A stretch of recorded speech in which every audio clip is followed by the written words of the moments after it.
স্বামী স্ত্রীর মাঝে ভালোবাসা বৃদ্ধি পাবে চারটি আমল করলে। বিশেষ করে বর্তমানে আমাদের ম্যাক্সিমাম জায়গায় বিগেস্ট প্রবলেম হচ্ছে হুজুর, সংসারের ভিতরে শান্তি নাই। স্বামী স্ত্রীকে দেখতে পারে না, স্ত্রী স্বামীকে দেখতে পারে না, প্রত্যেকটা জায়গায় জায়গায় ঝগড়া লেগেই আছে। আমি চারটি আমলের কথা বলবো, যদি আপনি আমলগুলো করতে পারেন, যদি কারো স্বামী খারাপ হয় তাহলে স্ত্রী আমলগুলো করবে, যদি কারো স্ত্রী খারাপ হয় তাহলে স্বামী এই চারটি আমল করবে। ইনশাআল্লাহ অবশ্যই আল্লাহ পাক রব্বুল আলামিন ওই স্বামী স্ত্রীর ভিতরে মহব্বত সৃষ্টি করে দিবেন।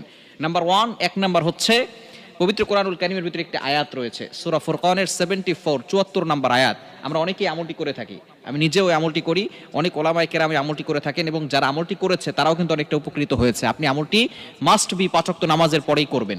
সূরা ফুরকানের 74 নম্বর আয়াত, 19 নম্বর পারার 5 নম্বর পৃষ্ঠার 6-7 নম্বর লাইনে রয়েছে, রব্বানা হাব লানা মিন আজওয়াজিনা ওয়া যুররিয়াতিনা কুররাতা আয়ুন ওয়াজআলনা লিল মুত্তাকিনা ইমামা। এক নম্বর আমল হচ্ছে সূরা ফুরকানের 74 নম্বর আয়াত আপনি 5 ওয়াক্ত নামাজের পরে আল্লাহর কাছে দোয়া করবেন। এমনকি নফল নামাজে সেজদায় গিয়ে আপনি আল্লাহর কাছে দোয়া করবেন।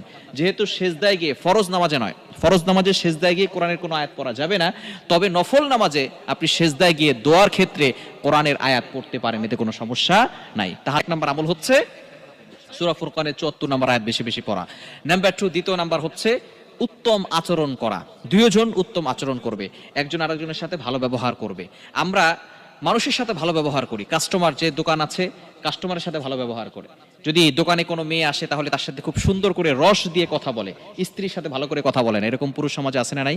আবার অনেক স্ত্রী আছে স্বামীর সাথে ভালো করে কথা বলে না, স্বামী ঘরের ভিতরে ঢুকলেই স্বামীর সাথে তর্ক করা শুরু করে, এটা আনো নাই কেন, এইটা করো নাই কেন, সেটা করো নাই কেন, কিন্তু পাশের বাসার দেবরের সাথে খুব সুন্দর করে কথা বলে। এরকম কিছু নারী সমাজে আছে না নাই? খবরদার, এটা কখনো করবেন না। স্ত্রী যদি কালো হয় সেটা আপনার স্ত্রী, তার ভিতরেই শান্তি রয়েছে। স্বামী যদি বাজেও হয় আপনি স্বামীর জন্য দোয়া করেন, তার ভিতরেই আপনার সফলতা রয়েছে, তার কাছেই আপনার শান্তি রয়েছে। স্বামী ছাড়া অন্য কোথাও কিন্তু আপনি শান্তি পাবেন না। এজন্য দুইজনে উত্তম আচরণ করার চেষ্টা করবেন। নবীজি সাল্লাল্লাহু আলাইহি সাল্লাম জানিয়ে দিয়েছেন, স্বামী তার স্ত্রীর সাথে ভালো ব্যবহার করবে, স্ত্রী স্বামীর সাথে ভালো ব্যবহার করবে। একজন হয়তো রেগে যেতেই পারে, একজন রাগ হয়ে গেলে আরেকজন রাগ হবেন না, সাইলেন্ট থাকবেন, চুপ থাকবেন, কিপ সাইলেন্ট, রিল্যাক্স, কুল হয়ে যাবেন। দ্বিতীয় নাম্বার হচ্ছে উত্তম আচরণ করা। 3 নাম্বার হচ্ছে খুবই গুরুত্বপূর্ণ, সেটা হচ্ছে সালাম দেওয়া এবং উপহার, উপঢৌকন দেওয়া। আমরা সালাম দিতে চাই না, স্বামী স্ত্রীকে সালাম দেয় না, লজ্জা লাগে, স্ত্রীও স্বামীকে সালাম দেয় না, লজ্জা লাগে। খবরদার, এটা করবেন না। সালামের আদান প্রদান বাড়িয়ে দেন। স্বামী স্ত্রীকে সালাম দিবে, স্ত্রী স্বামীকে সালাম দিবে, এটার ভিতরে বরকত রয়েছে। আপনি যখন সালাম দিবেন, আসসালামু আলাইকুম ওয়া রাহমাতুল্লাহ, তোমার উপর শান্তি বর্ষিত হোক, তখন আপনার স্ত্রীও বলবে ওয়ালাইকুম আসসালাম ওয়া রাহমাতুল্লাহ, তোমার উপরও শান্তি বর্ষিত হোক। আল্লাহ তাআলা শান্তির ব্যবস্থা করবেন এবং উপহার নেবেন। 3 নাম্বারের ভিতরে সালাম এবং উপহার দেওয়া। আপনি মাঝে মধ্যে আপনার স্ত্রীকে উপহার দিবেন। নবীজি সাল্লাল্লাহু আলাইহি সাল্লাম জানিয়ে দিয়েছেন, তাহাদ্দু তাহাব্বু, হাদিয়া দাও, মুহাব্বত বাড়াও। আপনার বাসায় যদি একটা কাজের লোক থাকে, আপনি তাকে প্রতি মাসে বেতন দেন, কিন্তু আপনার ঘরের সব কাজ আপনার স্ত্রী করে দিচ্ছে, তারপর আপনার মন ভরতেছে না, মাঝে মধ্যে স্ত্রীকে হাদিয়া দিবেন, স্ত্রীকে মুহাব্বত করবেন।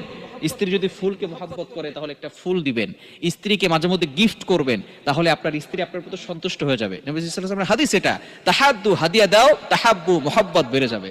এজন্য মাঝে মধ্যে স্ত্রীও স্বামীকে উপঢৌকন দিবে, উপহার দিবে, গিফট করবে, স্বামীও স্ত্রীকে উপহার দিবে। এবং 4 নাম্বার হচ্ছে খুবই গুরুত্বপূর্ণ, সেটা হচ্ছে সকল ধরনের গুনাহের কাছ থেকে বিরত থাকতে হবে, আল্লাহর আনুগত্য করতে হবে। পাপ কাজ যদি বেড়ে যায়, যদি কোনো স্বামী স্ত্রীর মাঝে কেউ যদি পাপ কাজ বেশি করে, তাহলে আস্তে আস্তে স্বামী স্ত্রীর ভিতরে ঝগড়া লেগে যায়, আস্তে আস্তে অশান্তি চলে আসে। এজন্য পাপ কাজ, গুনাহের কাছ থেকে দূরে সরে আসতে হবে এবং আল্লাহর আনুগত্য করতে হবে, নামাজ পড়তে হবে, হালালভাবে চলতে হবে। ইনশাআল্লাহ এই 4টি কাজ করলে আল্লাহ তাআলা সংসারের ভিতরে সুখ শান্তির ব্যবস্থা করে দিবেন, স্বামী স্ত্রীর ভিতরে মহব্বত বৃদ্ধি করে দিবেন।